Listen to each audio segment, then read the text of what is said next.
할렐루야. 하나님의 크신 은혜와 평강이 오늘 하나님께 나오신 모든 분들과 함께 하시기를 주님의 이름으로 축원합니다. 오늘도 같이 우리 기도하고, 우리 어제까지 말씀 내용이 전부 다 끝났죠.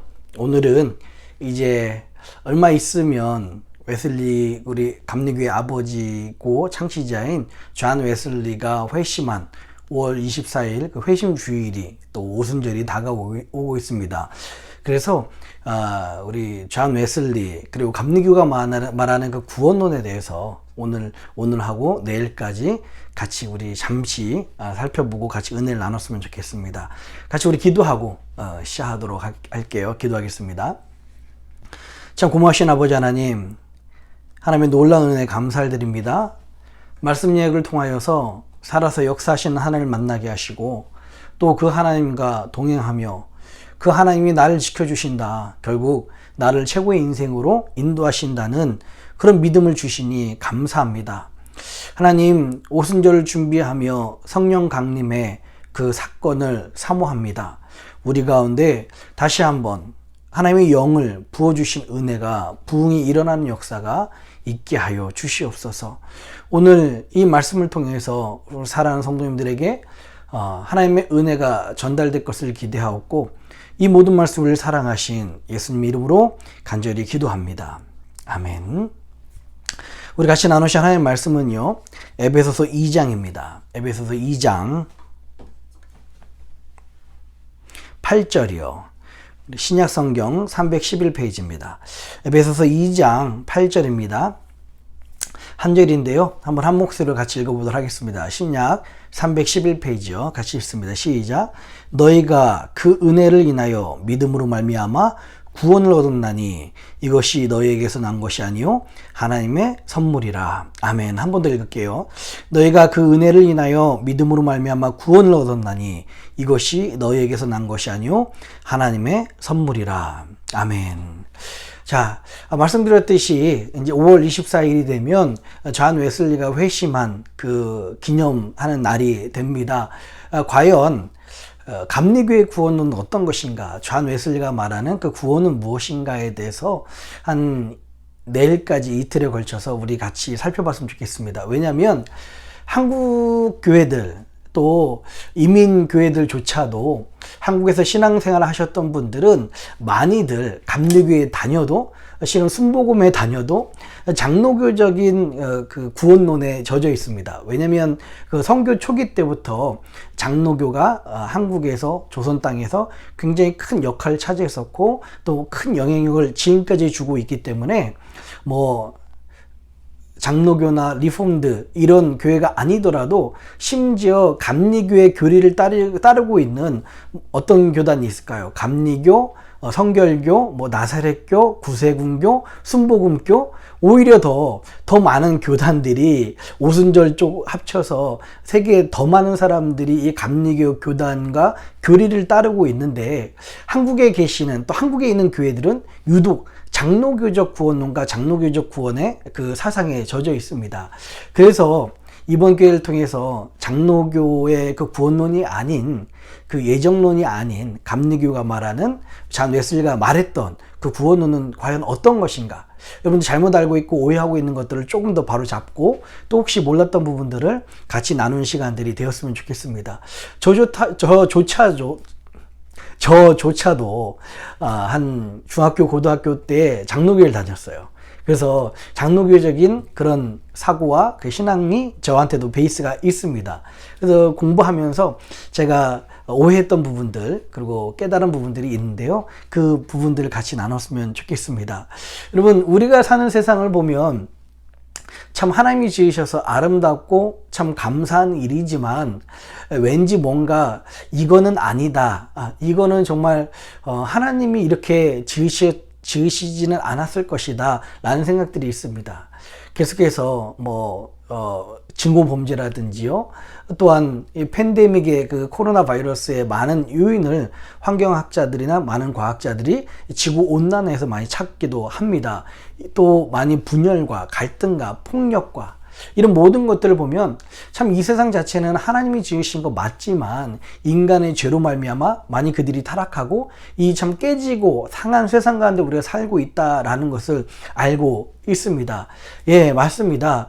우리 하나님께서는요, 인간을 만드셨지만, 인간을 창조하셨지만 우리 죄로 말미암아 이 깨지고 상한 세상 가운데 하나님이 구원하시기 위해서 하나님이 또 다른 일을 하시기 시작합니다.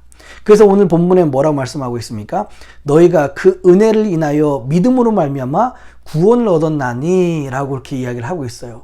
여러분, 잔 웨슬리는 이렇게 말합니다. 오직 성경에 중요한 두 단어를 뽑으라고 그런다면 믿음과 구원이라는 거예요.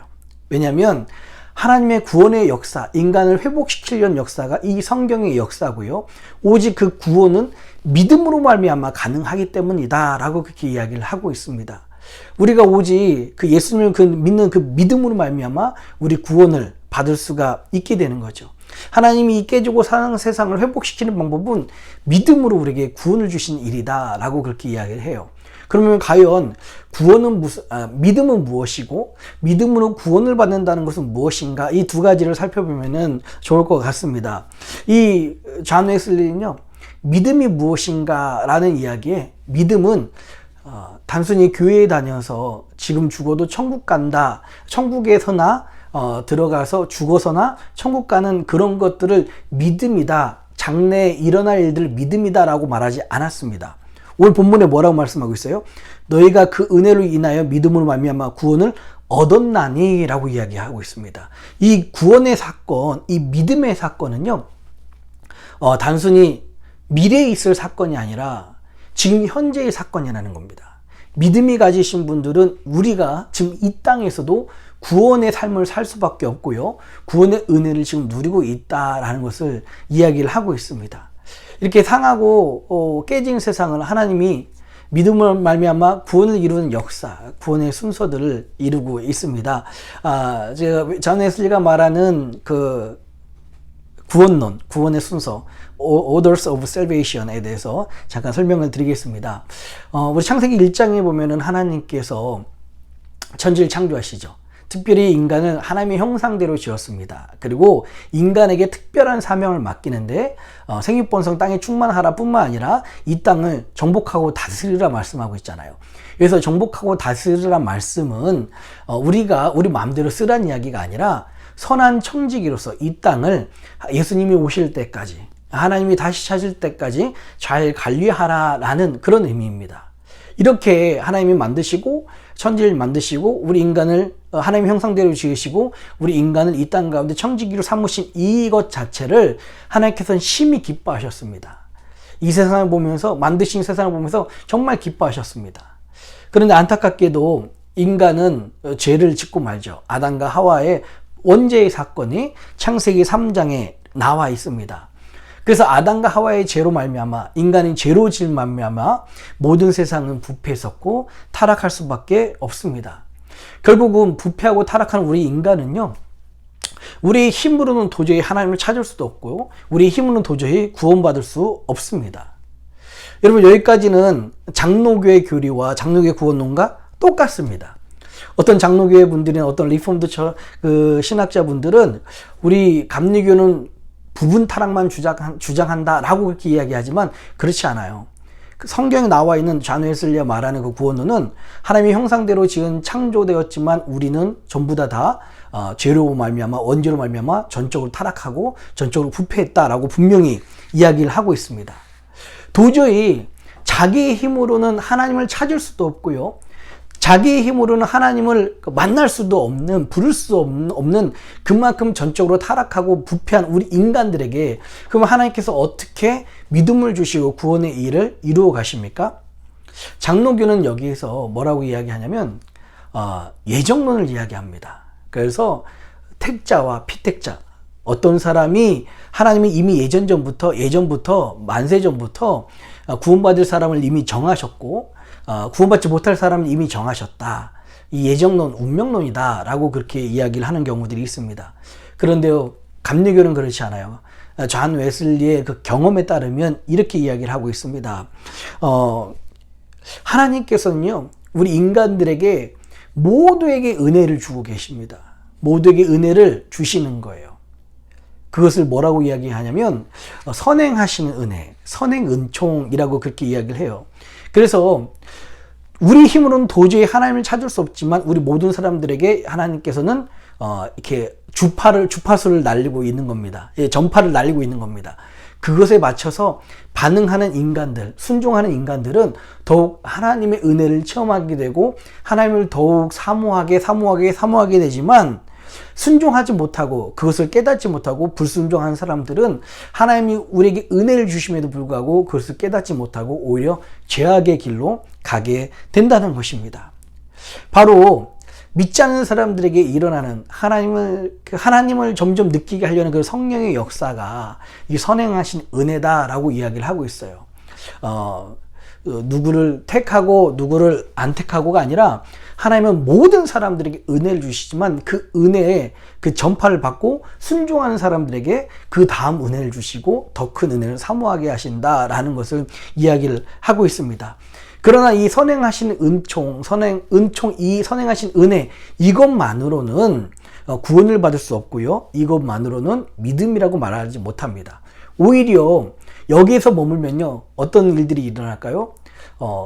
토테미즘, 즉 뭐 돌들이나 신은 계신 것 같은데 돌이나 뭐 바위를 섬기는 사람들이라든가 다른 종교라든가 아니면 뭐 샤머니즘이라든가, 여기에서 멈추는 사람은 하나님은 있는 것 같고 신은 있는 것 같은데 누구인지를 정확히 몰라서 그런 불신앙에, 그런 잘못된 타 종교에 빠지는 경우들이 있습니다. 여기까지가 선행하시는 은혜예요. 이 선행하신 은혜를 끝까지 순종하고 계속해서 하나님의 은혜를 사모하고 또 사모하면 하나님께서 회개시키는 은혜를 주시는데요, 이 회개시키는 은혜를 통해서 내가 하나님 앞에서 죄인이라는 사실을 깨닫게 됩니다. 그리고 결정적으로 내가 하나님께 구원받을 수 있는 길은 오직 그리스도를 믿는 믿음뿐이다 라는 것을 깨닫게 돼요. 하지만 또 중요한 것은요, 나의 힘으로는 그 구원을 이룰 수 없구나 라는 것을 또 인정하고 깨닫게 되어서 예수님께, 하나님은 저의 힘으로 이룰 수 없지만, 저는 저의 힘으로는 도저히 그 믿음을 이룰 수 없지만 저에게 믿음을 주십시오 라고 자포자기하면서 하나님만 의지하는, 내 힘으로 뭐 노력해가지고 내 힘으로 열심히 해서 구원을 얻고 믿음을 얻으려는 그 모습이 아니라 정말 나의 힘으로는, 나의 능력으로는 도저히 하나님을 찾을 수도 없고 하나님을 만날 수도 없구나. 이것을 깨달아서 내 인간적인 노력은 자포자기하고 내 영혼은 절망의 상태가 되고, 하지만 하나님만 바라보는 그런 상태, 오직 그리스도의 믿음으로 말미암아 구원받을 수 있다는 이것을 바라보는 상태, 이것을 회개시킨 은혜라고 그렇게 이야기를 합니다. 그래서 이 회개시킨 은혜를 통해서 결국 그 끝에는 칭의, 믿음, 중생, 거듭나는 체험을 하게 되는 거죠.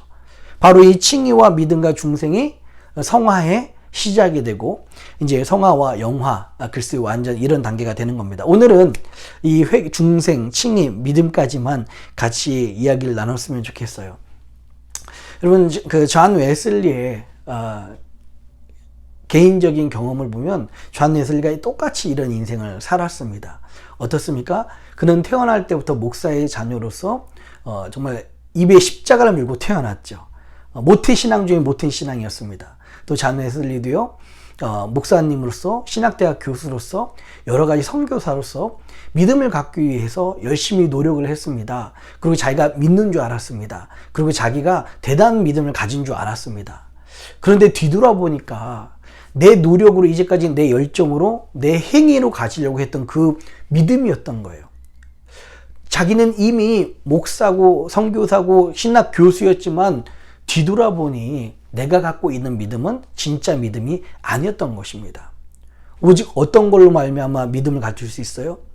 그 바로 5월 24일 날 1738년인가요? 존 웨슬리가 처음 했던 것은 오직 그리스도를 믿는 믿음으로만 구원을 받을 수 있다는 것을 깨닫게 된 거예요. 그래서 존 웨슬리가 그때 마음속에 이상하게 뜨거워지는 마음이 들어서 하나님을 진짜 믿는 체험을 그 당시에 하게 된 것입니다. 여러분, 많은 사람들이 감리교를 오해해요. 감리교는 자유주의 신학이다. 감리교는 원죄를 인정하지 않는다. 감리교는 믿음으로만 구원받는다고 이야기하지 않는다. 감리교는 부분 타락을 이야기한다. 절대 그렇지 않습니다. 오늘 이 이야기한 것처럼 사실 장로교와 감리교는 어쩌면 같은 이야기를 할지 몰라요. 그런데 장로교는 하나님의 주권을 강조하다 보니까 하나님이 이미 예정하셨다. 어떻게 전적으로 부패하고 어떻게 전적으로 타락한 인간들이 하나님의 은혜에 반응할 수 있느냐? 이거는 인간의 힘이 아니라 하나님이 이미 선택하셔서 택자와 피택자를 나눴다라고 좀 기계적으로 생각하는 부분들이 있습니다. 그러나 웨슬리 자체가 경험한 바로는 그것이 아니다. 하나님은 모든 사람들을 사랑하셔서 모든 사람들에게 은혜를 베풀고 계시고, 그 은혜를 믿고 그 은혜를 반응한 사람들에게, 그 은혜를 순종하는 사람들에게 더 큰 은혜를 주셔서 회개하는 은혜까지, 그리고 중생칭의 거듭난 역사까지 주시는 것이다 라고 그렇게 이야기를 하고 있어요. 그래서 오늘 이 말씀처럼요, 뭐라고 이야기합니까? 우리가 믿음으로 말미암아 구원을 얻었나니 이것이 너에게 난 것이 아니요 하나님의 선물이라 말하고 있습니다. 웨슬리가 이 말씀을 통해서 성경적인 구원의 길을 통해서 제가 말한 그대로 설교를 나누고 있습니다. 여러분, 우리도 우리 개인적인 그 은혜 받았던 것을 기억을 해보셨으면 좋겠습니다. 우리가 개인적으로 하나님을 믿게 된 과정을 한번 생각해 보셨으면 좋겠어요. 저도요, 말씀드리잖아요. 그러니까 무당의 외할머니가 무당이셨고요. 하나님의 하자도 모르는 가정이었지만 점점 정말 하나님을 사모하는 마음, 아니 인생의 목적을 찾고 싶은 마음, 과연 이것이 내가 지금 잘 살고 있는가 라는 이런 마음들이 들 때 교회를 다니게 됐고, 교회에서 하나님이란 분을 점점 알게 되고 은혜를 받게 되고, 그러나 거기까지가 진짜 믿음이 아니었던 것입니다. 정말 예수님이 날 위해 돌아가셨다는 것을 믿어질 때, 그때가 정말 구원받았다, 하나님을 만났다라고 표현할 수 있는 그런 사건이 저에게도 있었습니다. 그것이 바로 칭의의 시작이고 중생이고 성화의 시작이 되는 거죠. 여러분들도 개인적으로 돌아보면 여러분들이 어머니 뱃속부터 모태신앙이라 할지라도 처음부터 우리가 구원을 받은 것이 아니라 어느 순간 나도 모르게 점점 하나님의 사랑을 느끼게 되고, 그 사랑에 순종하다 보니까 어느 날 예수님이 날 위해 돌아가셨다는 사실을 100% 믿어지게 되는 그런 체험을 하게 되는 거죠. 그게 바로 중생의 징표이고 거듭남의 징표가 되는 것입니다. 저는요, 이 웨슬리의 구원론이 제 개인적인 경험과 맞았습니다. 뿐만 아니라 여러분 아시는지 느끼신지 모르겠지만 이 말씀량조차도 원래 이 웨슬리의 구원론을 기반으로 해서 만든 건 아닌데 웨슬리의 구원론을 그 흐름대로 똑같이 하고 있습니다. 그래서 하나님을 만나지 않는 인생이 얼마나 비참한 것인가. 그러나 하나님을 만나야 된다. 하나님을 만나려면 어떻게 해야 됩니까? 뭐 장로교적이라면은 그냥 가만히 있어도 하나님을 만날 수 있겠죠. 어차피 택자가 있으니까요. 근데 그런 것이 아니라 좀 하나님을 만나기 위해서는 더 은혜를 삼아야 되고 내가 그 은혜에 순종해야 되고 더욱 하나님 앞에서 더욱 나가야 된다. 그래서 우리가 하나님을 만나면 어떤 삶을 살아야 되는가, 이렇게 선행하신 은혜, 이렇게 회개시키는 은혜, 그리고 성화시키는 은혜까지 이 흐름으로 가고 있습니다. 오늘까지는요 이렇게 앞부분에 대해서 같이 나눴는데, 우리 내일은 이제 하나님을 만난 이후에 우리의 삶이 어떻게 해야 되는가 라는 말씀을 또 같이 나눴으면 좋겠습니다. 이번 기회를 통해서 장로교와 감리교의 구원론의 차이를 좀 아시고, 사실은 그 문자적인 차이지 같은 말이라는 것도 좀 아시면 좋을 것 같아요. 또 웨슬리의 그 경험적을 통해서 이 감리교가 그 구원론을 갖게 되고요. 이 감리교 구원론이 전 세계적으로 보면은 대부분의 교단을 차지하고 있습니다. 그 구원론이 이제 성결교, 이제 순복음교회, 구세군, 나사렛교회 등 여러 가지 하나님의 성회라든지 이런 모든 교단의 구원론과 동일히 하고 있습니다. 여러분, 이번 기회를 통해서 우리가 구원을, 하나님께서 주신 그 구원의 은혜 우리가 깊이 묵상하고 우리를 만나주신 하나님께 선물로 주신 이 구원에 감사하는 시간들이 되었으면 좋겠습니다. 우리 같이 기도하겠습니다. 살아계신 아버지 하나님, 이 성경을 통해서 타락한 우리 인간들이 오직 믿음으로 말미암아, 그리스도를 믿는 믿음으로 말미암아 구원을 얻게 하신다라고 말씀하여 주시니 감사합니다. 하나님, 이제까지 우리가 감리교회를 다닌다고 하지만 감리교회의 신앙이 어떤 것인지 잘 몰랐습니다. 그러나 오늘 이 말씀을 통하여서 또 내일까지 있을 말씀을 통하여서 우리가 무엇을 믿고 있는지, 어떤 신앙생활을 해야 되는지, 또 이 선행하신 은혜, 또 회개시키는 은혜를 통해서 우리에게 주시는 그 중생과 칭의 은혜, 하나님 만나는 은혜를 깨닫게 하여 주시옵소서. 그래서 이 믿음으로 말미암아 거저 주신 하나님의 선물인 이 구원을 다시 한번 감사하는 시간이 될 수 있도록 인도하여 주시옵소서. 하나님께서 우리 사랑하는 모든 성도님들에게 그런 은혜를 동일하게 허락해 주실 것을 믿사오며 감사합니다. 이 모든 말씀을 사랑하신 예수님의 이름으로 간절히 기도합니다. 아멘. 하늘에 계신 우리 아버지여, 이름이 거룩히 여김을 받으시오며 나라의 임하옵시며 뜻이 하늘에서 이룬 것 같이 땅에서도 이루어지이다. 오늘날 우리에게 일용할 양식을 주옵시고 우리가 우리에게 죄진 자를 사하여 준 것 같이 우리 죄를 사하여 주옵시고 우리를 시험에 들게 하지 마옵시고 다만 악에서 구하옵소서. 대개 나라와 권세와 영광이 아버지께 영원히 있사옵나이다. 아멘.